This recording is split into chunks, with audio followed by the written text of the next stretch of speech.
हमें कौन चुनौती देगा। जी। मगर ये जो कहा गया ना कि ये हो गया, वो हो गया, ये हो जाएगा, वो हो जाएगा, ये चुनौतियां नहीं है, ये कुछ नहीं है। अगर चुनौती होगी तो हिंदू सही हिंदू को नहीं समझेगा, वो चुनौती दे दे तो दे दे, पर बाकी हिंदू को कौन चुनौती देगा। और मार्क्स ने तो कह दिया था कि हिंदुस्तान का कोई इतिहास ही नहीं है। हाँ। और ये भी कह दिया था कि ये तो क्या बात है, अंग्रेजों ने याद राज कर लिया तो राज कर लिया, कोई डच याद हो जाते तो डचों का हो जाता है, ये हाँ। इसका हो जाता। Is no history. फौज में सिपाहियों को सुअर और चर्बी से जड़े हुए कारतूस दिए जाते थे। तो चोट कहाँ थी? चोट भारत की अर्थव्यवस्था पे नहीं थी जी। भारत में अंग्रेज आया है, उसके बारे में जो मुख्य उसमें से तत्व निकला कि भाई आया है तो इसको भगाना है। क्यों भगाना है? कि हमारे धर्म पर आधार कर।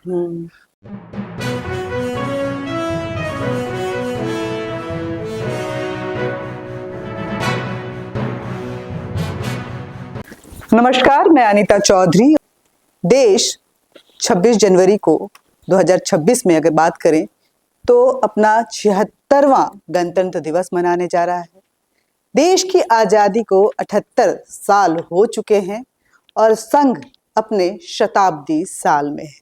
और हमारे साथ बात करने के लिए मुरली मनोहर जोशी जी हैं, जो कि बीजेपी के फाउंडर मेंबर रहे हैं। संघ से 10 वर्ष की आयु में जुड़ गए थे और अभी 5 जनवरी को ही इन्होंने अपना 91 जन्मदिन मनाया है। बहुत बहुत धन्यवाद आपका स्वदेश पर आने के लिए। और बातचीत की शुरुआत हम संघ से ही करेंगे। संघ से आपका पुराना नाता रहा है। बचपन काल में ही बाल स्वयंसेवक के रूप में आपने ज्वाइन किया था 10 वर्ष की आयु में। संघ की इस पूरी यात्रा को देखते हैं तो किस तरह से देखते हैं उस समय का संघ और आज का संघ? देखिए, संघ का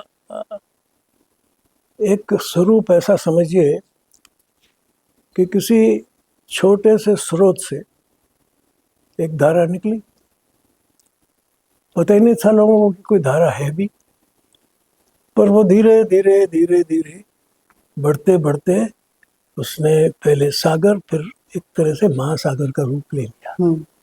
तो संघ की यात्रा तो एक ऐसी यात्रा है जिसमें बहुत समय भी लगा। 100 वर्ष हो गए आप कहते हैं।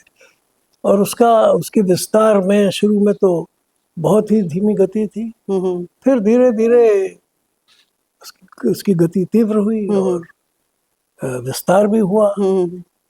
और आज आप सब देश के सामने हैं और शायद देश के ही नहीं, आज विश्व में शायद इतनी बड़ी संस्था और इतने बड़े व्याप के साथ और कोई नहीं है। राष्ट्रीय विचारधारा के लिए जाना जाता है संघ, सनातन का प्रतीक माना जाता है संघ, लेकिन संघ पे आरोप भी लगते रहे हैं हमेशा। ये उसके लिए, विपक्ष के लिए आरोप भी है। जो दूसरी विचारधारा है वो इसको नेगेटिव रूप में लेती है कि ये राष्ट्रीय विचारधारा के राष्ट्रवादी लोग हैं, ये सनातन को प्रोटेक्ट करते हैं, ये सेकुलर नहीं है, ये कहीं ना कहीं धर्म के साथ चलते हैं। तो ऐसे में किस तरह से संघ की इस विचारधारा के लिए कितने चैलेंजेस आपको तब से अब तक नजर आते हैं? देखिए, ये तो एक बड़े भारत के इतिहास को समझने की दृष्टि इसमें लेनी पड़ी। स्वतंत्रता संग्राम जिसको कहा जाता है, या उससे पहले भी जिसको हम स्वाधीनता संग्राम सन 1857 का कहते हैं, उसमें भी अगर आप देखें तो उसकी सबकी चेतना क्या थी। 1857 के संग्राम में नारे क्या थे, कहा क्या जा रहा था, उसमें धार्मिक सांस्कृतिक धारा ही प्रमुख थी। कहा जाता है कि उसका उत्स इससे हुआ कि फौज में सिपाहियों को सुअर और चर्बी से जड़े हुए कारतूस दिए जाते थे। तो चोट कहाँ थी? चोट भारत की अर्थव्यवस्था पे नहीं थी जी। भारत में अंग्रेज आया है, उसके बारे में जो मुख्य उसमें से तत्व निकला कि भाई आया है तो इसको भगाना है। क्यों भगाना है? कि हमारे धर्म पर आधार कर। तो 1857 में भी जो असली सवाल उठा, ये बाद में बताया गया कि नहीं, ये तो लोगों की लड़ाई थी जिनको अपने अपने राज्य बचाने थे। अब ये 1857 की उस सारी स्थिति को, इतिहास को समझने से पता लगेगा कि वो क्या राजाओं के बचाने का सवाल था, या उसके पीछे भारत की जो एक मूल आध्यात्मिक, धार्मिक, सांस्कृतिक एक उसकी कहना चाहिए सनातन जो उसकी धारा थी, उसको बचाने का, उसका सुरक्षित रखने का मामला था। अब ठीक है, जब ये धारा थी तो उसमें संघर्ष हुआ, और इस धारा को बचाने के लिए बहुत से लोगों ने संघर्ष किया। अब रानी झांसी बाई का जो संघर्ष था वो क्या था? तो दोनों ही बातें थी ना उसमें। अब किसी का भी देख लेंगे। तो इसलिए ये कहना कि ये स्वाधीनता संग्राम में किसका था या किसका नहीं था, ये एक मेरी दृष्टि में एक बहुत ही विचित्र सवाल है। आप किस पॉइंट से शुरू कर देते हैं? तो सही बात है। सही उसके पहले बहुत से संघर्ष हुए। क्या हम कहें कि जब अलेक्जेंडर का आक्रमण था तो वो क्या था? वो भी तो स्वाधीनता संग्राम। तो जब चाणक्य कर रहा था तब आप कहाँ थे? तो ये सवाल उठ जाएंगे। तो सवाल ये है कि आप भारत के इतिहास को किस दृष्टि से देखते हैं और उसमें से क्या आप प्राप्त करना चाहते हैं। इसलिए जब ये सवाल चला तो ये प्रश्न उस समय ज्यादा महत्वपूर्ण नहीं था।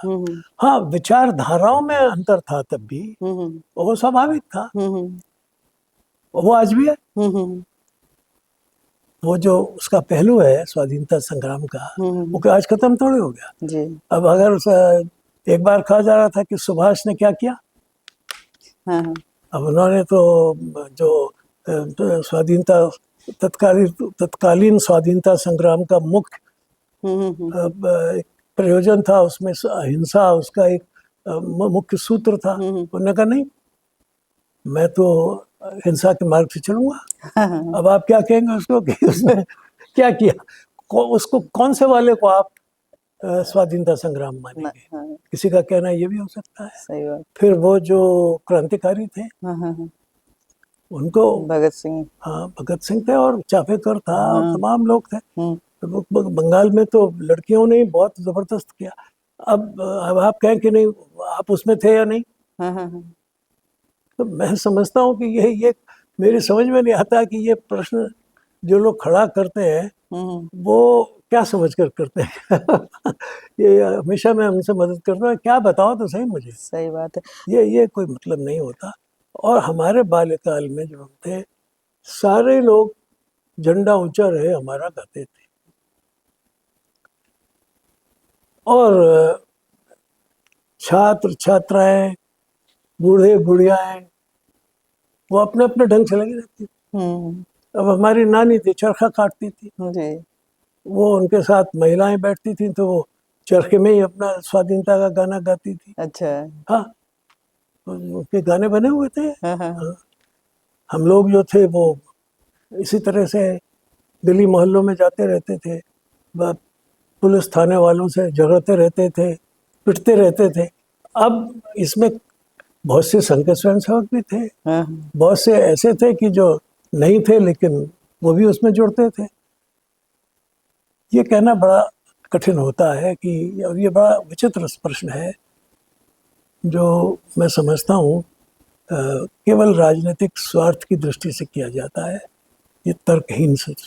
क्योंकि आपने बोला कि हम लोग भी झंडे लेकर के निकलते थे और पुलिस से पिटते रहते थे, लेकिन कांग्रेस बार बार आरोप लगाती कि राष्ट्रीय स्वयंसेवक ने कौन सी स्वाधीनता की लड़ाई लड़ी। आप उसके साक्षात उदाहरण हैं। बहुत लोग हैं हमारे साथ। तो मेरा ख्याल है 400-500 छात्र हम हुआ करते थे, स्कूल छोड़ के भागते थे।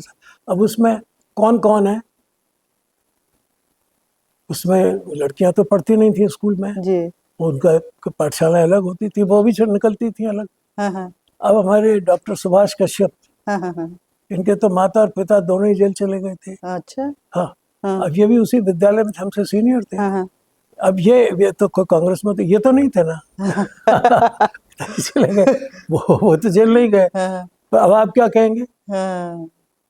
तो ये उसका स्वरूप अलग था। वो एक जन आंदोलन था हाँ, हाँ, और उसमें जन भागीदारी थी। हम्म। उसमें कांग्रेस भी एक थी। अच्छा, और राष्ट्रीय स्वयंसेवक भी थी।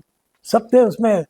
मुस्लिम लीग के भी कुछ लोग थे, अच्छा, ऐसा हाँ, तो नहीं था कि नहीं थे। हाँ, हाँ, हाँ। अब हमारे यहाँ ये एक जमीयतुल इस्लाम हुआ करता था। जमीयतुल इस्लाम क्या कहते थे उसको, वो हुआ करते, उसके लड़के भी चलते थे। हाँ, हाँ, तो पर अलग अलग नारे होते थे, हाँ, हाँ, हाँ, मगर एक उद्देश्य ये था कि इसको फिरंगे को भगाओ। हाँ, हाँ, हाँ, नारा एक होता था जो मुझे याद है, हम्म, एक बात सुनोगे हाँ भाई हाँ। हाँ, हाँ। एक बात सुनोगे, हाँ हाँ भाई भाई हाँ। हाँ। हाँ। एक काम करोगे क्या भाई क्या। अच्छा, एक काम करोगे क्या भाई क्या, एक बात सुनोगे हाँ भाई हाँ, एक काम करोगे क्या भाई क्या। एक चीज मिलेगी आजादी। अच्छा, एक चीज मिलेगी आजादी। वाह भाई वाह। वाह भाई वाह।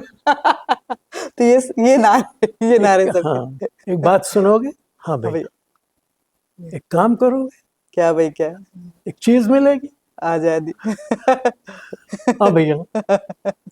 तो अब इसमें तो इसका हम कैसे उस समय कहते हैं कि ये इसमें कौन है और कौन नहीं है। सही बात है। हाँ, सही बात है। हाँ।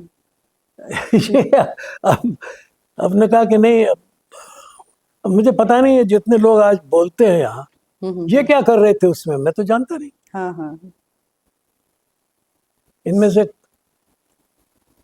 आज जो कांग्रेस के बड़े सांसद भी बनते हैं, उनकी उस समय अपनी उम्र में वो क्या कर रहे थे। उनको भी बताना चाहिए। तो क्या उनके क्या क्या इरादे थे। तो मैं कहता हूँ कि ये जो प्रश्न है, ये बहुत बहुत ही एक तो देश को बांटने वाला है, हाँ, शुरू से ही बांटने हाँ, वाला है। हाँ, यही वो लोग हैं जो देश में विचारों के आधार पर नहीं, बल्कि अपनी राजनीति की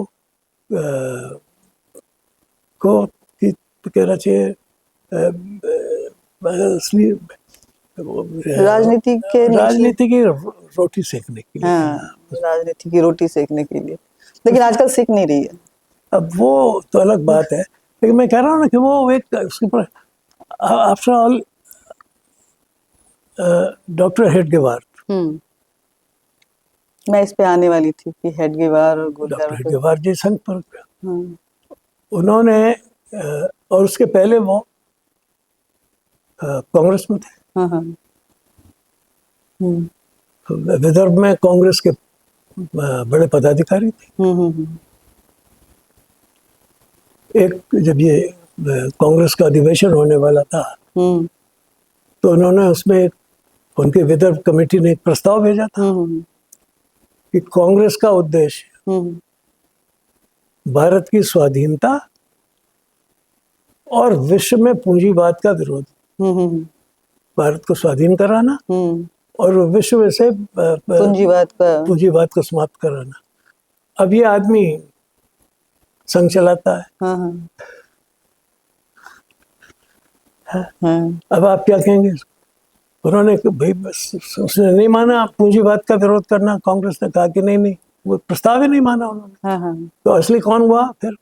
फिर ये सवाल उठेंगे ना आप इनको, पर ये बहस कितनी आज की दृष्टि से प्रासंगिक है या आवश्यक है, इस पर विचार करने की जरूरत है। विचार तो ये करना है कि स्वाधीनता के बाद क्या हुआ, जिन उद्देश्यों के लिए स्वाधीनता का संग्राम किया गया था वो कितने पूरे हुए, और वो उसमें कहाँ से मैं कहता हूँ भटकाव आया, ये सवाल है। क्यों गांधी जी ने कहा कि कांग्रेस को बंद कर देना चाहिए, सवाल यहाँ से उठने चाहिए। पर वो इसको सब छिपाने के लिए बोलते हैं कि नहीं आपने क्या किया था। अब मैं पूछता हूँ आपने क्या किया था, तो इसका तो कोई अंत नहीं है ना। क्योंकि मेरा शुरुआत होगी कि आप 1857 में बताओ, या उससे पहले बताओ अलेक्जेंडर आया था, सिकंदर के आक्रमण का बताओ। मोहम्मद गोरी का कहूंगा तो नाराज हो जाएंगे।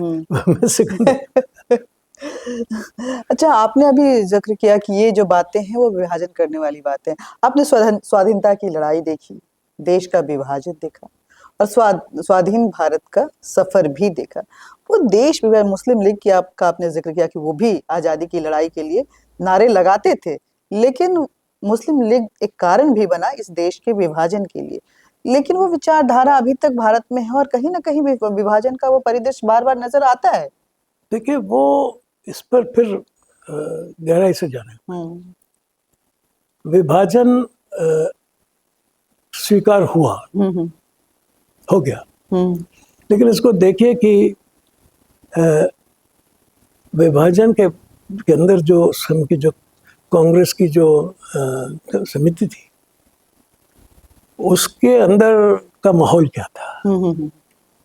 डॉक्टर लोहिया क्यों रो रहा था? है, वो कहता था कि हमको तो ठग लिया गया। तो कुछ न कुछ तो बात वहां भी थी। उसका बहुत सही विश्लेषण करना ये आवश्यक है, जो मैं समझता हूँ कि आजकल बंद हो गया है। लेकिन ये जानना जरूरी है, आपके मुंह से जाना, क्योंकि आप प्रत्यक्षदर्शी रहे हैं इन चीजों नहीं, के। हम प्रत्यक्षदर्शी रहे, लेकिन अब कांग्रेस के अंदर वो उस समय का जो इतिहास है, जो बातें हो रही थी, जिस तरह से कमीशन आ रहे थे, जा रहे थे, अब इसमें भी तथ्य है कि इस कांग्रेस के सारे लोग तो जेल में बंद थे, लेकिन उसके बाद भी आजाद हो गया। सही। तो ये सवाल उठते हैं ना कि भाई ये कैसे हो गया। अंतर्राष्ट्रीय परिस्थितियां भी थी। अंग्रेज युद्ध में जीतने के बाद भी इतना खस्ता हाल था कि उससे अपना देश ही नहीं समझ सकता था। और हम ही क्यों आजाद हुए? जितने भी ब्रिटिश कॉमनवेल्थ में आज के देश हैं, वो सब क्यों आजाद हो गए? ये सवाल है जो जिन सबका गहराई से विश्लेषण करने पर ये कहना कि किसने आज़ादी दिलाई, क्यों दिलाई और कौन था कौन नहीं था, ये अप्रासंगिक हो जाता है। बहुत सी परिस्थितियां थी, बहुत से लोग शामिल थे और ये एक जन आंदोलन था। ये किसी एक में पार्टी, अगर कांग्रेस बंद हो गई थी तो भी तो आंदोलन चल ही रहा था। जब जन आंदोलन होते हैं, तो जब चौरी चौरा में हो रहा था तो क्या हुआ था? तो ये जब एक स्वाधीनता के एक अंदर से लोगों में लपट उठती है तो उठती है। अब उसको आप ये कहें कि नहीं, जो हमने फूंक मारी थी उसी से हुआ था, तो दूसरा कहेगा कि नहीं मैंने भी मारी थी, तो इसका तो जवाब देना लेकिन विभाजन तो धर्म के आधार पे ही हुआ था। धर्म के आधार पर हुआ था विभाजन, ये भी एक सत्य। देखिए, वो हुआ धर्म के आधार पर, लेकिन उसके बाद हमारा दृष्टिकोण क्या था? दृष्टिकोण ये था, जब जो सत्ता में थे, कि हम इस विभाजन को स्वीकार नहीं करते कि ये धर्म के आधार पर हुआ। क्योंकि ठीक है, जो गए उधर गए, लेकिन बहुत से यहाँ रहे और रखा। जानबूझ कर रखा। हाँ, कहा कि भाई रुको, जो जाना चाह, सिर्फ एक सरदार पटेल को छोड़कर जो कहते थे कि नहीं, एक एक्सचेंज ऑफ पॉपुलेशन, बाकी तो नहीं किया। और गांधी जी ने भी ये नहीं कहा कि सब चले जाओ। और जवाहरलाल जी का तो मत यही था कि भारत को एक संप्रदाय निरपेक्ष देश बना के रखना है, वर्ल्ड के सामने एक मॉडल रखना है। अब ये बड़ा अपने में बड़ा महत्वपूर्ण उद्देश्य था। मैं इसकी तारीफ करता हूँ कि भाई इतने होने के बाद भी हमारी जो संस्कृति है उसके आधार पर हम ये कहेंगे कि आप यहाँ रहिए। मैं एक तरह से कई बार ये सोचता हूँ कि जो इस देश की मूल भावना थी वो यही थी कि आप अब इस देश के अंग हो गए हैं, क्यों भाग रहे हो? यहाँ रहो। आप नहीं जा रहे, चले जाओ, वो अलग बात है, पर अच्छा है कि आप यहाँ रहो। अब आपने ये भावना आगे नहीं बढ़ाई, ये गलती हुई यहाँ से। उनको जो यहाँ रहे थे, उनको ये बताना था कि अब आप और हम अलग नहीं हैं। ये बात सन 47 से शुरू हो जानी चाहिए थी। गलती यहाँ हुई कि जब ने कहा नहीं, आप हैं तो सही, लेकिन हैं तो अलग, हैं तो सही मगर हैं तो अलग। यानी हम और आप अलग अलग होके एक साथ रह रहे हैं। एक शब्द निकाला गया, गंगा जमुनी संस्कृति। है भाई, दो गंगा है, एक जमुना है, एक गंगा है। चलो, अब मैं सोचता हूँ कि ये गंगा और जमुना सीधे समुद्र में नहीं मिलती। गंगा और जमुना तो इलाहाबाद में मिल जाती है। तो इलाहाबाद का ये संगम होना चाहिए था। तो सवाल ये है कि ये आपने क्यों नहीं बताया कि ठीक है, बाकी जैसे जगह से बहाव कितना भी हो, लेकिन इलाहाबाद में आके एक हो जाना है। नहीं, आप उसी धारा को में आइए धीरे धीरे, ठीक है, अलग से नहीं, लेकिन अगर तो आप हैं तो गंगा और जमुना भी तो है, और ये मिल जाती हैं। तो इस मिलाप को ध्यान में रखिए, ये मिलाप होना। और ये उस समय की सत्ताधारी पार्टी का विशेष रूप में इस पर मैं कहता हूँ बहुत हर तरह का, हर दिशा से इसका प्रयोग होना चाहिए था, लेकिन नहीं किया गया। बल्कि कोशिश की गई कि किसी एक को ही खुश किया जा रहा है। हाँ, नहीं कि वो अलग ही रहे, तो इससे हम हमारा राजनीतिक रोटी सीखता रहेगा। हाँ, चलता रहेगा मामला कि देखो देखो देखो देखो। तो ये जो सवाल है, इसने आपने एक और चिंता करी कि हम जब स्वाधीन हुए तो हमने स्वाधीनता तो हासिल कर ली, लेकिन हमारा लक्ष्य क्या पूरा हुआ, इस पर विचार करने की जरूरत है। इसका कारण यह है कि हमारा स्वाधीनता के पहले क्या लक्ष्य था, इस पर भी बहुत गहराई से विचार नहीं हुआ था। एक मोटा मोटा लक्ष्य था कि अंग्रेज को भगाना है। गांधी जी कहते थे कि मैं और उनके जैसे बहुत से लोग कि हमारी लड़ाई अंग्रेज से नहीं, अंग्रेजियत से है। ऐसे बहुत से लोग थे जो कहते थे कि नहीं, सिर्फ अंग्रेज से, अंग्रेजियत से नहीं है, बल्कि हमारी लड़ाई उस भारत को स्थापित करने की है जो भारत का मूल रूप है, मूल तत्व है। अब आप तिलक को क्या कहेंगे? आप अपने इनको क्या कहेंगे, ऋषि अरविंद को क्या कहेंगे?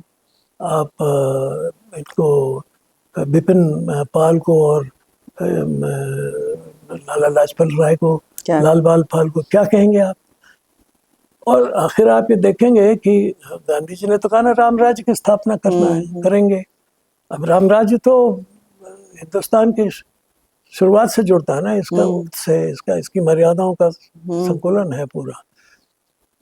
तो इसका मतलब है कि उस समय भी एक इस तरह की बात थी कि हाँ भाई, लेकिन पहला काम ये कर लो, बाकी ये है करना इस तरह से है, मगर थोड़ा इस पे वैसे ये राम जी वाला सवाल तो बाद में मुझे पूछना था, लेकिन क्योंकि आपने राम राज्य की बात करी है, तो राम की लड़ाई भी भारत ने खूब लड़ी, आपने भी खूब लड़ी।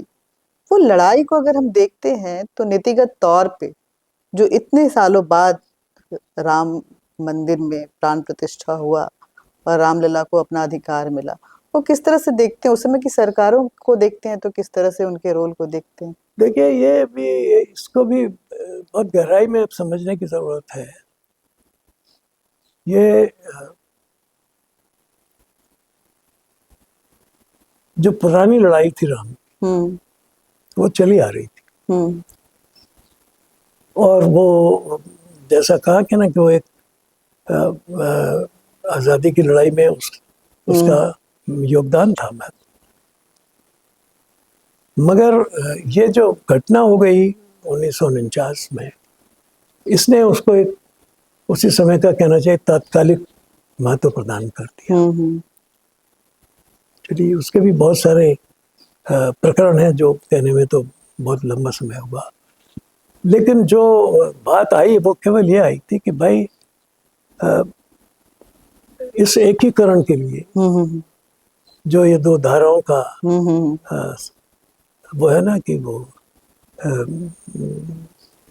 ये फिल्म का जो गाना है हाँ, उसके तू मुताबिक, गंगा की मौज में यमुना की धारा। हाँ, तो वो अब मिल जानी चाहिए, मिलने के लिए उसमें जो कुछ ऐसे तत्व थे जो उस मेल को रोक रहे थे, उसमें से एक ये था कि भाई यहाँ ये राम का जन्म स्थान, ये हमारे देश की आस्था है, और ये मामूली आस्था नहीं है, ये जैन, बौद्ध, हिंदू, सिख, आदिवासी सबकी आस्था है। हाँ। ये अकेला एक बिंदु है जिसमें भारत जुड़ता है, वो राम है। हाँ। सिखों के तो लव और कुश, हाँ। वहां तक आती बात। जैन दोनों ही उसी वंश के हैं, और बुद्ध महाराज भी उसी वंश के हैं।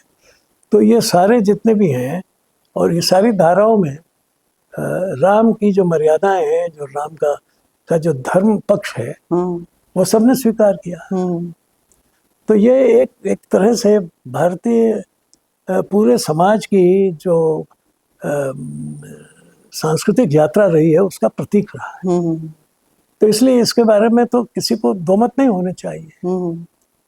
ऐसे ही मथुरा और काशी का डॉक्टर लोहिया तो कहते थे कि राम, कृष्ण और मथुरा, इसके बिना भारत का कोई मतलब नहीं है, ये भारत की आत्मा है। तो ये कोई सांप्रदायिक प्रश्न नहीं था जैसे इसको बताया जाता है, ये एक मौलिक प्रश्न था, भारत के अस्तित्व का प्रश्न था, एग्जिस्टेंशियल प्रश्न था। और ये सुलझ जाए तो बाकी में तो जो छोटी मोटी बातें हैं उनकी उपेक्षा की जा सकती है, उनको छोड़ा जा सकता है। तो 3 और 3000 का सवाल था, और ये कहा गया था कि भाई ये अगर 3 को आप स्वीकार कर लेते हैं कि ये भारत की एकता के लिए आवश्यक है, तो आप इस पर से अपना अधिकार छोड़ दीजिए कि हम नहीं लेंगे। लेकिन ये नई बात चली नहीं। उसके कारण से फिर वो आंदोलन के अनेक रूप निकले। उसमें भी जो भारतीय जनता पार्टी का पक्ष था वो ये था कि ये मामला या तो आपसी समझौते से इसका निदान होना चाहिए, और या पार्लियामेंट में एक कानून बन जाए कि ये ऐसी एक सांस्कृतिक संपदा है जिस पर कोई मतभेद नहीं होगा सबका। लेकिन कोर्ट उसका कोई हल नहीं है। और मैं समझता हूँ आज भी जो कोर्ट ने हल दिया वो हल थोड़ी है। उसको स्वीकार एक समुदाय के एक हिस्से ने तो स्वीकार नहीं किया। आपको लगता है कि पार्लियामेंट से इसके लिए एक्ट बनना चाहिए? तो पार्लियामेंट में जो एक्ट बना वो एक अलग चीज है ना। वो एक्ट ने तो मामला थोड़े सुलझाया। उसने तो ये कहा कि अब कोई और जो ये इसके अलावा अब और किसी में कोई झगड़ा नहीं होगा। उसने तो और झगड़े को खोल दिया ना। तो ये मेरा कहना है कि वो बात जैसी होनी चाहिए थी, आज भी वही है ना, एक पक्ष की जीत है, एक पक्ष की हार है। तो ये जीत और हार का प्रश्न अगर बना रहेगा तो फिर तो उसका समाधान तो नहीं निकलता। तो इसलिए हमारा तब भी ये कहना था, और मैं समझता हूँ कि ये उचित होता कि बजाय ये करने के ही यही प्रयत्न चालू रहता कि इसको आपसी समझौते से, और अगर समझौता नहीं है तो फिर संसद में फिर ये होगा कि वो सारे देश की सामूहिक सम्मति है। अभी ये सामूहिक सम्मति नहीं है, अभी एक पक्ष में फैसला है। हम जीते या वो हारे, ये बात तो बनी रही ना। भविष्य के लिए इसको आप खतरा देखते हैं? मैं नहीं कह सकता आगे क्या होगा, इसके बारे में तो कहना बड़ा कठिन है। अच्छा, आपका रज्जू भैया के साथ बहुत करीबी था। आपने डॉक्टर हेडगेवार के संघ के बारे में भी बताया, गोलवर के। रज्जू भैया के बारे में कुछ ऐसी बातें, जब उन्होंने संघ सरसंघ चालक बने तो संघ किस तरह से चला, उनकी जो यूनिक स्टाइल थी अपनी। तो ऐसा है कि रज्जू भैया इलाहाबाद विश्वविद्यालय में छात्र थे, तब वो संघ के स्वयंसेवक बने। उसके बाद वो इतने प्रतिभाशाली थे कि उनको विश्वविद्यालय ने अपने यहाँ प्राध्यापक नियुक्त कर दिया। और उन्होंने जब संघ पर प्रतिबंध लगा तो छोड़ दिया। तब भी वाइस चांसलर ने उनसे कहा कि आप क्या कर रहे हो, आप हमारे इतने बड़े प्रतिभाशाली छात्र हो। समझता हूँ कि उनकी योग्यता प्रतिभा का एक ये प्रमाण है, बहुत ज्वलंत प्रमाण है। वो ऐसे छात्र थे कि जिनके प्रायोगिक परीक्षक डॉक्टर रमन थे, और उन्होंने उनको 100 में 100 नंबर दिए प्रयोगशाला के उसमें। तो वहाँ प्रोफेसर ने कहा कि आप ये क्या कर रहे हो, हमारे यहाँ 100 में 100 नंबर। कहने के भाई this boy knows more than me. तो ये एक ऐसा प्रतिभाशाली व्यक्ति था, और वो है, लेकिन वो संघ से तो संबंधित रहा ही। तो वो पढ़ाते भी रहे। वो मेरे गुरु भी थे, और 17 साल में और वो एक साथ एक ही कमरे में बैठ के पढ़ाते भी रहे, एक ही प्रयोगशाला के हम दोनों।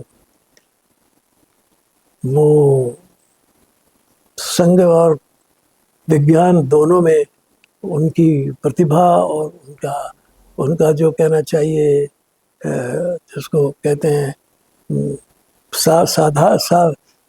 साधारण वो नहीं था कि आप ट्रेन से उतरे और क्लास में आ गए,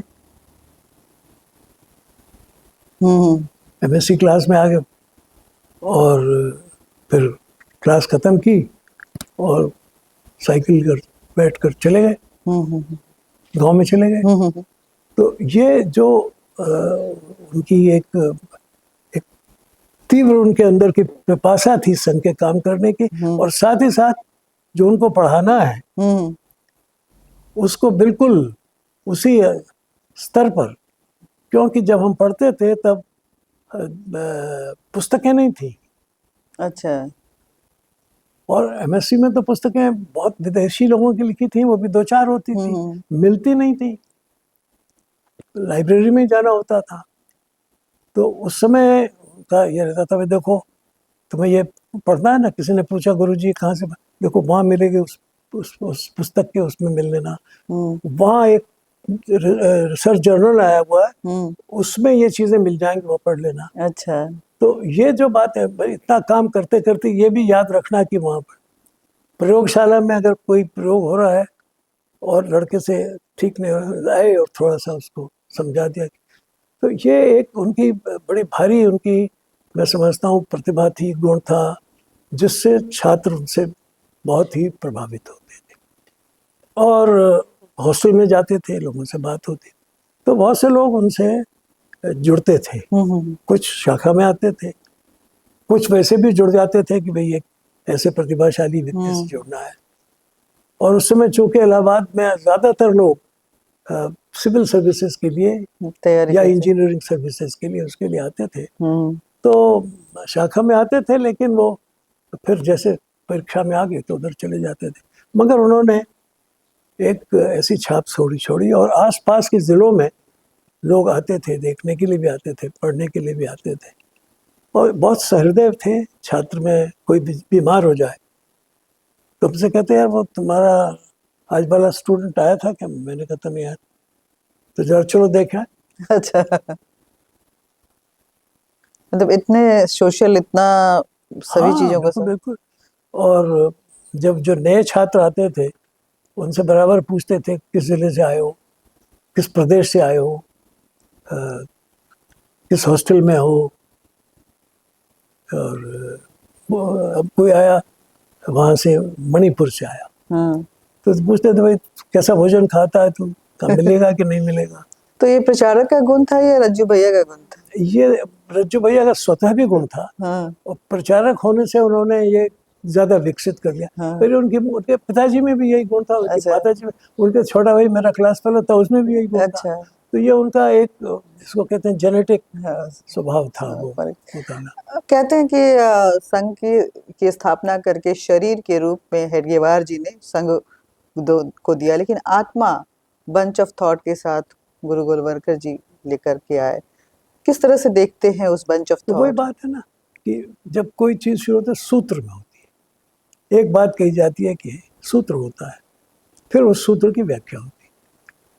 उन्होंने कहा अहम ब्रह्मास्मि, तो उसके बाद कितनी व्याख्याएं हो गई। हाँ हाँ हाँ। तो ये गुरु जी ने उसको व्याख्या का रूप दिया, शरीर का रूप दिया, मैंने उसके विचारों का जो कहना चाहिए एक एक्सप्लेनेशन होता है उसका, उसका विस्तार होता है, वो विस्तार दिया उन्होंने। उस बंच ऑफ थॉट के साथ ही चुनौतियां बहुत बढ़ गई थी।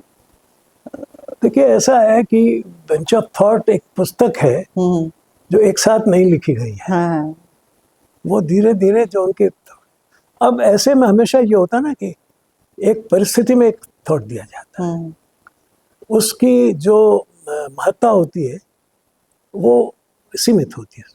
शायद तब संघ और खुल के सामने आ रहा था, इसकी हाँ, वजह धीरे से। धीरे धीरे बढ़ता जाता है। हाँ तो आज इन्होंने एक तरह से व्याख्यायित किया, हाँ 3 साल 4 साल बाद विस्तार हो गया चीजों का, परिस्थितियां, जागतिक परिस्थितियां बदल गई। हाँ तो अब आप ये कहेंगे कि आपने 4 महीने पहले ये कहा, गांधी जी को आप पढ़ेंगे तो जगह जगह इस तरह के मिलेंगे उन्हें। हाँ कहाँ क्या कहा था, आप ढूंढते फिरो, दसियों लोग दिखा देते हैं कि गांधी जी ने ये कहा। ये विचार के प्रवाह में ऐसा आप नहीं कह सकते, क्योंकि विचार का प्रवाह तो चलता जाता है ना। आप एक जगह पकड़ के रुक जाएं कि आपने ये कहा था, ये गलत है। अब न्यूटन ने एक बात कही थी, उससे एक ही बात तो कही ना उसने कि पृथ्वी में आकर्षण क्षण है। ये सारा मैकेनिक्स उससे बन गया, हाँ हाँ हाँ सारा यंत्र शास्त्र उससे बन गया। हाँ अब आप क्या कहेंगे? अब उससे इंजन भी बन गया, हाँ हाँ हाँ। और उससे आगे चल के हवाई जहाज भी बन जी गया, बिल्कुल। और फिर एटम बॉम्ब भी बन गया उससे। तो न्यूक्लियर आप बॉम्ब क्या भी बन कहोगे? गया। न्यूक्लियर बॉम्ब भी बन गया, जिसको पाकिस्तान धमकी देते रहता है। नहीं, जिससे सारी दुनिया का विनाश हो गया। सही बात है। तो सवाल यह है ना कि आप जो बात है, ये कहना कि मार्क्स ने कब क्या कहा था और फिर क्या हो गया, और अब फिर वो माओ ने क्या कहा था, फिर चू एन-लाई ने क्या कहा, और अब ये शी क्या कह रहा है। सही बात है। अब हम पकड़े बैठे हैं कि जब मार्क्स ने तब कहा था, और मार्क्स ने तो कह दिया था कि हिंदुस्तान का कोई इतिहास ही नहीं है, हाँ और ये भी कह दिया था कि ये तो क्या बात है, अंग्रेजों ने याद राज कर लिया तो राज कर लिया, कोई डच याद हो जाते तो डचों का हो जाता है, ये हाँ इसका हो जाता, इज नो हिस्ट्री। अब उसने कहा, बाद में शायद उसकी समझ में आया होगा, तो फिर तोड़ मोड़ होने लगी। हाँ अब मैं कहूँ कि उसने वहाँ ये कहा था, 10 निकाल सकता हूँ मैं। तो ये तो एक जिसको कहते हैं हम सिमिली सेक्टर, बाल की खाल निकालना, हाँ ये तर्क, ये एक जिसको हम कहते हैं कुतर्क है। हाँ हाँ उन्होंने एक बात कही, उस बात में की जो मुख्य बात थी वो जो डॉक्टर हेडगेवार ने कही थी, उसी का विस्तार था। हम भी क्लास में लेते हैं तो एक दिन पढ़ाते हैं तो एक सब्जेक्ट आता है तो उसको एक ढंग से पढ़ाते हैं, उस दिन एक आर्गुमेंट देते हैं, 4 साल बाद उसी चीज को हम ही डेवलप करते हैं कि भाई तब हम जो एक्सप्लेनेशन कुछ और हो जाते। अगर हम देखते हैं तो जो यंग मुरली मनोहर जोशी को देखते हैं तो काफी जोश, काफी क्रांति। इमरजेंसी के समय तो आप एकदम जो आपके बारे में सामने तथ्य आते हैं, तो आपने काफी इमरजेंसी को लेकर के विरोध किया। उस विरोध का नतीजा रहा कि आप एक मुखर नेता के रूप में उभरे। बीजेपी के फाउंडर मेंबर तो थे ही आप, और उसके बाद सदन में पहुंचे आप। तो इस पूरी यात्रा को कैसे देखते हैं? मुरली मनोहर जोशी की ये यात्रा कैसी है? इमरजेंसी को कैसे देखते हैं? तो ऐसा ना कि जो परिस्थितियां चल रही थी उसी में से सब चीजें निकलती हैं। हाँ मेरे पास एक दायित्व था नानाजी देशमुख उस क्षेत्र में उधर वो थे, रज्जू भैया और सारे हम। जयप्रकाश जी से पुराना संबंध था, मेरे यहाँ उनकी आते थे, बैठकें भी होती थी। और जनसंघ में मेरे पास एक दायित्व था, और छात्रों में एक बहुत लोकप्रियता भी थी। तो उससे मुझे एक कहना चाहिए, एक एक एक ऑरा मिला हुआ था। तो उसका लाभ भी मिला, और नतीजा ये भी हुआ कि पकड़े भी गए। सुबह ही पकड़ लिए गए थे जी। उधर इमरजेंसी अनाउंस हुई यहाँ, ये तो किसी को पता ही नहीं था, लेकिन 6 बजे मेरे यहाँ पुलिस सुपरिटेंडेंट आ गया कि सर चलिए। तो कहा, बोले ये मुझे भी नहीं पता। चलिए। तो आप चल दिए? क्या करते इस वक्त? मैंने कहा, ये कहा आप चाहें तो आप जा सकते हैं कहीं भी। मैं कहाँ जाऊंगा? और जाके करना क्या? कोई तो हम लोग तो सिविल डिसोबीडियंस कर रहे हैं, कोई ऐसा तो करना। इमरजेंसी को देखते कैसे हैं? देखिए, वो जो इमरजेंसी उत्पन्न हुई ना, वो एक राज्य पर अधिकार बनाए रखने की एक आकांक्षा से, कि जिसको मैं हिंसक आकांक्षा कहता हूँ। सामान्य आकांक्षा होती तो होती है, लेकिन एक बड़ी हिंसक आकांक्षा नहीं। मैं क्रुएलिटी नजर आ रहा था। उसमें क्रुएलिटी ज्यादा क्रुएलिटी आती है ना, मतलब कौन है ये कौन होते हैं, और मैंने किया क्या है, और मेरे अलावा कौन है। और मैं जानता हूँ उस समय जब ये केस उनका चल रहा था इलाहाबाद, तो राजनारायण जी बहुत आते थे साहिब। सामान्य वकील जो था वो यही समझता था कि क्या है, क्या मिसेस गांधी है, सबको ठीक ठाक कर लेंगी।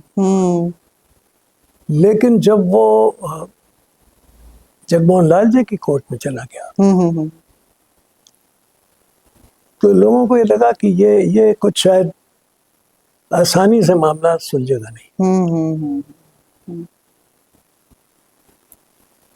बहस जिस तरह से हुई, और जो उसमें से प्रश्न आए और बिंदु उखड़े, तो लोगों को लगाए। और जो मज़ेदार बात ये थी कि जगमोहन लाल जी जाके इसका निर्णय देंगे, तो उनके घर में कौन जा रहा है, कौन हो रहा है, चारों तरफ से घेराबंदी ये थी, शुरू हो गई थी। जगमोहन लाल जी भी बहुत इस मामले में सावधान थे। उन्होंने अपने स्टेनो को भी घर में ही बंद कर लिया, और वो हफ्ते 1.5-2 हफ्ते तक, जब तक जजमेंट लिखते लिखाते रहे, उसको भी घर से नहीं निकलने दिया। अच्छा। न घर से निकले ना उसको, और किसी को ये पता ही नहीं चला कि जजमेंट क्या आने वाला है। आ गया। उसके बाद तो फिर सुप्रीम कोर्ट में क्या हुआ?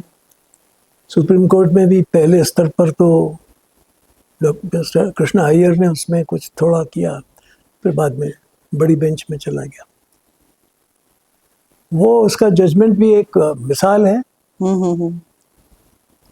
और उसने कुछ बड़े महत्वपूर्ण सिद्धांत स्थापित कर दिए। और ये जो सेकुलरिज्म हमारे देश का एक का बुनियादी सिद्धांतों में से एक है, डेमोक्रेसी, दिस एंड दैट, जो 5 सिद्धांत सुप्रीम कोर्ट ने उस समय किए। और फिर उसकी जो व्याख्या, गलत व्याख्या होनी शुरू हुई, और फिर इमरजेंसी में उसके अंदर ये कॉन्स्टिट्यूशन में डाल दिया गया।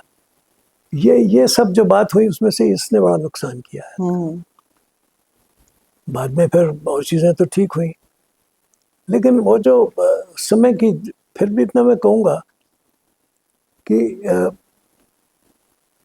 जो लोग आते थे जेल में, वो एक बहुत एक ऐसा लगता था कि एक तेज के साथ आते। हम्म हमारे प्रोफेसर थे, हमारे मित्र भी थे, इलाहाबाद यूनिवर्सिटी के ही डॉक्टर रघुवंश, हिंदी का बड़ा नाम था और हेड ऑफ द डिपार्टमेंट थे।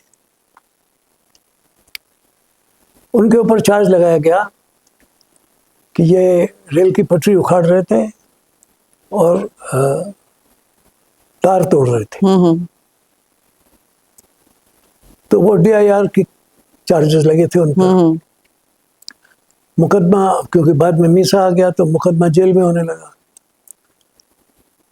तो मैंने कहा उससे, मजिस्ट्रेट से, कि आपका कोई गवाह मिस्टर मुलजिम को पहचान सकता है? अगर पहचान सकता तो लाओ। तो मजिस्ट्रेट कहने लगे, आप क्यों कह रहे हैं ऐसा? मैंने कहा, मैं आपको बताना चाहता हूँ इस आदमी के न तो पाँव है ना हाथ है। हाथ से नहीं, इसकी तो शौच हम लोग कराते हैं इसको। और इसने अपनी सारी पढ़ाई पाँव के अंगूठे से लिख के की, उसी से PhD प्राप्त की, उसी से आज ये प्रोफेसर है। अच्छा। आपने कह दिया कि ये इसने तार काटे, रेल की पकड़ी उखाड़ी। तो कोई सिर पैर नहीं थे, किसको किस लिए पकड़ा जा रहा है किसी को कुछ नहीं कर गया। तो ये जो इससे अच्छा, लोग आते थे, पिट के आते थे, सब करके आते थे, मगर बड़े हौसले से आते थे। और लड़के आते थे, छोटे छोटे भी आते थे, महिलाएं तो कम आई, लेकिन बुजुर्ग कई आ गई। मेरे साथ हमारी जेल में तो नैनी में हम थे, तो करीब करीब 480 लोग हम एक साथ थे। अच्छा। कुछ लोग आते रहे जाते रहे, लेकिन ये संख्या करीब करीब ऐसी। और उसमें बाबा राम केवलम भी थे, उसमें CPM भी थे, और उसमें एक वो मुस्लिम संप्रदाय था, उसके लोग पकड़ लिए गए थे। और हमने इन सबको इकट्ठे खाना खिलाया था। हमने सबकी मैस एक कर दी थी, इकट्ठे सबको रखा। अच्छा। सबके लिए गेम्स, हाँ। और भी जो जिससे वो भागे नहीं, क्योंकि तो पता नहीं कितने दिन का खेल है, 6 महीने 8 महीने साल भर कब तक चलेगा। तो उसमें जो सबसे खराब होता है वो मेंटल होता है। जेल में मिलना दो, किसी को इजाजत नहीं, घर वालों को भी बड़ी बाद में मिली इजाजत। और आए तो कोई बड़ी दूर से आए तो कितनी बार आए, तो घरों में बच्चे हैं, क्या परिस्थिति है, सब बहुत परेशान करती है। आसान बात नहीं होता। तो एकाकी जेल तो और भी खराब होती है। जी जी। तो वो, और विभिन्न पार्टियों के लोग थे, कांग्रेस वो भी थी, सोशलिस्ट पार्टी भी थी, जनसंघ भी था, MPs भी थे उसमें, MLAs भी थे, म्यूनिसिपल पार्षद भी थे। तो तरह तरह के लोग थे सब। तो शंकर जी का कुर्बा था, मगर उनको मैंने कहा कि भाई ऐसे रहना है। ये डिसिप्लिन हो गया था उसमें। सब आपकी बात मान रहे थे? सब, हम 3 लोगों ने कोई हमने कमेटी बना दी थी। एक को भोजन का काम दे दिया था। जेल के अंदर भी आपने व्यवस्था संभाले हुए? हाँ, हमारे लोग सबको एक एक देर, भाई वो उनको भी काम मिलता था ना, कि भाई राशन लाना है, ये करना है, 4 आदमी साथ में चलो, तो एक थोड़ी देर के लिए कम से कम दिमाग उधर चला जाता। You have to arrange it. अगर जेल में रहना हो तो मैं उसका शास्त्र सबको बता सकता, क्योंकि मैं सबसे पहले पकड़ा गया था और सबसे बाद में छूटा था। अच्छा। मैं MP बनने के बाद छूटा। ओहो। मैंने चुनाव जेल से ही लड़ा। ओह। नानाजी देशमुख छूटे सबसे पहले, तो उनको चुनाव लड़ने की इजाजत हुई, तो उनको छोड़ दिया गया। जॉर्ज फर्नांडिस नहीं छूटा था, मलकानी जी नहीं छूटे थे, और मैंने छूटा था, और शायद एक दो लोग। अच्छा, क्योंकि आप बीजेपी के फाउंडर हैं, तब का बीजेपी जो विचारधारा को, जो थॉट को लेकर के चली थी, जो ध्येय उद्देश्य था उसको लेकर, और आज के बीजेपी में कितना अंतर पाते हैं? देखिए, कुछ चीज़ों में तो अंतर नॉर्मल होता है, उतना अंतर तो होना चाहिए। नहीं तो पार्टी पार्टी जड़ हो जाती है। कोई म्यूजियम तो बनना नहीं है। हाँ, समय के साथ बदलते रहना, हाँ, समय के डिमांड के साथ। समय की डिमांड के अलावा समय की जो चुनौतियां आती हैं उनको पूछें। हाँ उद्देश्य और लक्ष्य तो नहीं बदलता, हाँ हाँ लेकिन उन चुनौतियों का सामना करने के लिए जिसको कहते हैं तंत्र बदलने पड़ जाते हैं, सहयोग लेने पड़ जाते हैं। जैसे कि जब जनता पार्टी बनी हम्म तो ये एक चुनौती थी, उसमें से निकली। हम्म अब उसमें जनसंघ ने अपना ध्येय तो नहीं बदला था, लेकिन एक उद्देश्य था कि डेमोक्रेसी को वापस लाना। सबके साथ हो गए, चलते रहे। जब एक सवाल आ गया कि आपको संघ से नाता तोड़ना है या यहाँ रहना है, तो हमने उससे नाता तोड़ दिया, संघ के साथ नाता बनाए रखा के कुछ।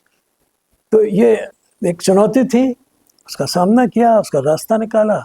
और जब ये सवाल उठा कि हमको अपना ध्येय बदलना है, लक्ष्य बदलना है, विचारधारा बदलनी, तो हट गए। तो ये मैंने आपको इसी तरह से जब ये पार्टी की स्थापना हुई, तब ये सवाल उठा कि हम असली पार्टी हैं या जो बची हुई जनता पार्टी वो असली पार्टी है।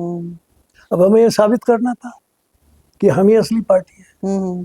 तो हमको ये कहना था कि हम उसी पार्टी के जो का संविधान है उसके अनुसार काम कर रहे हैं। हम कर रहे हैं, वो नहीं कर रहे हैं। तो हम ये नहीं कह सकते थे कि हम यहाँ हिंदू राष्ट्र की बात बोलेंगे, क्योंकि उस पार्टी के अंदर तो जो था गांधीवादी समाजवाद, गांधीवादी समाज हम बोल रहे थे, वो नहीं बोल रहा।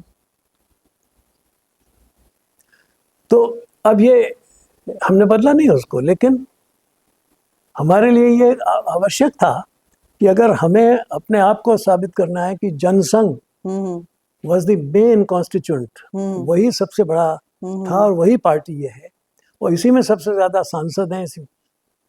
तो इसके लिए हम ये तो नहीं कह सकते थे कि ये वो लोग नहीं है जो उस सिद्धांत को मानते थे। हमें तो ये कहना था कि हम ही इस सिद्धांत को मानते हैं, वो नहीं मानते। तो आज भी वो सिद्धांत मानी जा रही है। अब इसको मैं बताता हूँ ना कि अब ये हुआ, उसके बाद फिर ये सवाल उठा कि अब तो हो गया, चुनाव भी हो गया, साबित हो गया हमें। तो अब जो पुरानी जनता पार्टी की बात थी उसमें संशोधन हुए फिर इसमें एकात्म मानववाद ये फिर से वापस, लेकिन अब इसमें हमारे साथ और बहुत से भी लोग थे। उस पार्टी में जब जनता पार्टी बनी थी, हमारी भारतीय जनता पार्टी, बीजेपी जिसको कहते हैं, तो उसमें केवल जनसंघ के लोग तो नहीं आए थे, कुछ और लोग भी आए थे, वो भी साथ में थे। तो जो ढांचा बना उसके अंदर इसका ध्यान रखते हुए समावेश करना पड़ेगा ना। तो इसका अर्थ ये नहीं है कि हमने मूल बदल लिया था, इसका अर्थ ये है कि उसको व्यापक रूप देने के लिए धीरे धीरे पता लगा कि भाई इसमें भी अगर कोई गलत फहमी ना रहे, तो उसके संविधान को धीरे धीरे उसमें उसको सर्व समावेशी बनाते हुए और पंचनिष्ठाएं बनाते हुए और व्याख्या ऐसी देते हुए कि जो मूल से, तो ये चलता रहा। फिर समय आया कि जिस समय हमें सरकार बनाना पड़ा, तो सारी पार्टियों को लेकर चले। ऐसी भी थी कि जिनका एक दूसरे से विद्वेष था। जो हमारी सरकार बनी, द फर्स्ट एनडीए जिसको कहते हैं, तो उसमें तो मायावती भी थी, नीतीश जी भी थे, उसमें जॉर्ज फर्नांडिस भी थे, उसमें शरद यादव भी थे, उसमें एमडीए डीएमके भी थी और एमआईडीए वो दूसरी एआईडीएमके भी थी, उसमें सिख भी थे, उसमें ईसाई भी थे, उसमें बौद्ध भी थे, उसमें आदिवासी भी थे। अब ये बनी, अब बनाना था, इसको साबित करना था कि हमारा जो विचार है सर्वसमावेशी देश का, वो हम चला के दिखा सकते हैं, और कांग्रेस ही अकेली नहीं है जो देश को चला सकती है।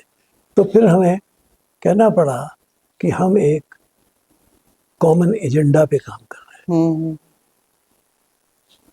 अब आपको देखे ना, ये कॉमन एजेंडा था जिससे वो सरकार चल रही थी। जनसंघ के नाम से तो नहीं चल रही थी जी बिल्कुल। बीजेपी की सरकार, जनता वाजपेयी की सरकार। मगर उसने जो किए काम, उसका आप देखें, हमने कहा था कि राष्ट्र स्वाधीनता के लिए सब कुछ करने की जरूरत है, सुरक्षा की, एटम बॉम्ब आपकी सरकार के समय ही आया। सारी शिक्षा के अंदर आमूलचूल परिवर्तन कर दिए। सबसे पहले मैंने, जिसको आज ये बड़ा लोग गाते हैं, फर्स्ट इंफॉर्मेशन टेक्नोलॉजी, IIT मैंने information technology, IIT for information technology, जिसका सारा आज ये AI जिसमें से विकसित हुआ। मुझे मालूम था कि होने वाला, उसकी कमेटी भी सारे देशों को, लोगों को शामिल किया उसमें। ऐसी अनेक चीजें थी जो की गई। सर्व शिक्षा अभियान बनाया, कॉन्स्टिट्यूशन में अमेंडमेंट किया कि लाइट टू, हाँ, फिर जो ग्रामीण सड़क बनाई, बड़ी सड़कें तो बनाई, ट्रायंगल तो बनाए, गोल्डन ट्रायंगल, लेकिन ग्रामीण सड़क योजना भी दी। तो ये इसको करता। फिर उसमें ही ये सारी चीजें निकली थी, किसानों के लिए अधिकार पत्र देना, मैंने जो हम अंत्योदय की योजना, वो योजनाएं तो सब वही चल रही थी, लेकिन सबकी साझेदारी से चल रही थी, सबको साथ लेके चल रही थी, और एक बड़े फलक पर काम चल रहा था। और ये दिख रहा था लोगों को कि एक सर्वसमावेशी राजनीति इस देश में चल सकती है सफलतापूर्वक। तो ये एक बड़ी चीज थी, और मैं समझता हूँ कि ये जो मूल उद्देश्य था एक सर्वसमावेशी समाज बनाने का, उसका एक बड़ा ऐसा अद्भुत प्रयोग था। और वो, लेकिन दुर्भाग्य से हम हार गए। हार गए तो हार गए।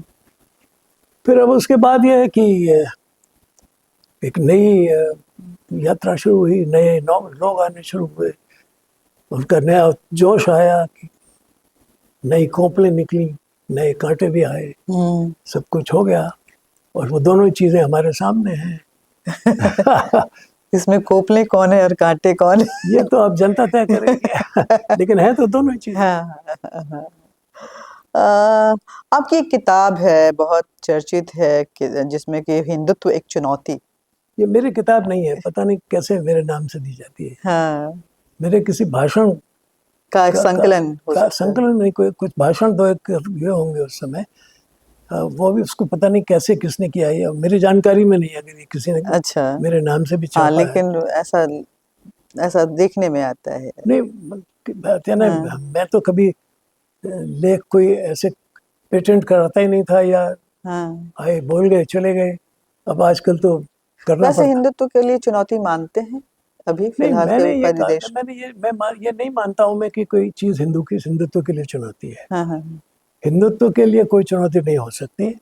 हिंदुत्व खुद अपने लिए चुनौती पैदा कर ले, वो होता है। पर हिंदुत्व के लिए कोई चीज बाहर से चुनौती नहीं हो सकती, हो ही नहीं सकती, क्योंकि ये एक ऐसा सार्वदेशिक सिद्धांत है कि जिसको कौन चुनौती देगा, देके क्या करेगा। यूनान और मिस्र मिल गए सब जहाँ से तो वो हमें कौन चुनौती देगा। मगर ये जो कहा गया ना कि ये मैं उसकी जो आप बात कर रहे हैं कि ये हो गया, वो हो गया, ये हो जाएगा, वो हो जाएगा, ये चुनौतियां नहीं है, ये कुछ नहीं है। अगर चुनौती होगी तो हिंदू अपने को, जब हिंदू जो अपने को अपने सही हिंदू को नहीं समझेगा, वो चुनौती दे दे तो दे दे, पर बाकी हिंदू को कौन चुनौती देगा। एक अंतिम सवाल है, अर्थव्यवस्था के रूप में भारत अब तीसरी शक्ति बनने जा रहा है, और इसमें सांस्कृतिक विकास कितना दिखते हैं, और आर्थिक विकास ही क्या देश की सबसे आमूलचूल परिवर्तन के लिए जरूरी है? इसका भी पैरेलली उतना ही विकास। इस पर ऐसा है कि जब हम कहते हैं कि अर्थव्यवस्था के बारे में हम विचार करें, तो उसके सभी पहलुओं पर विचार होना चाहिए। ये कहने से कि हमारी अर्थव्यवस्था इतनी ऊंची हो गई, ये है, हो गई, इतने ट्रिलियन पर पहुंच गई। मगर पर कैपिटा इनकम कहाँ है? हमने कहा कि हमने जापान को पछाड़ दिया, ठीक है, पर जापान की आदमी की पर कैपिटा और हमारी पर कैपिटा में उसका जो अंतर है वो तो वही बना रहा। तो हमने कहाँ पछाड़, जापान में कुछ कमी आ गई, वो पिछड़ गया, हम में कुछ तेजी आ गई, हम आगे आ गए, लेकिन आम आदमी पर उसका क्या असर पड़ा? क्या उसकी वाकई प्रति व्यक्ति आमदनी बढ़ गई? इसको लेकर के आपने शायद सरसंघ चालक जी के सामने कुछ बातें हुई थी, तो आपने कुछ इसको लेकर के बातें भी कही थी कि हमारा जो गैप है between the common man to the जो पूंजीवादी है वो देश के लिए चिंता का विषय आपने बताया। मैं कहता हूँ उसके लिए हमेशा ही, सारी दुनिया के लिए चिंता का, क्योंकि मेरी निगाह में आज दुनिया की जो भी ये बड़े देश माने जाते हैं ये सब टेक्नो इकोनॉमिक कैपिटल सिस्टम में है। ये किसी से और सिद्धांत पर नहीं है, ये कैपिटल और टेक्नोलॉजी के आधार पर चलते हैं और उसके आधार पर जो विकास का उनका अपना पैमाना है वो उन्होंने कंजम्पशन को बना रखा है। हमने अपने लोगों का कंजम्पशन बढ़ाया और उसकी हमारी ये टेक्नोलॉजी है, उसके लिए हमारे पास इतनी पूंजी है और लोगों का कंजम्पशन बढ़ा, वो सुखी हैं, वो मस्त हैं। मगर उसके कारण से दूसरे देशों पर क्या असर पड़ रहा है इसकी उनको चिंता नहीं है।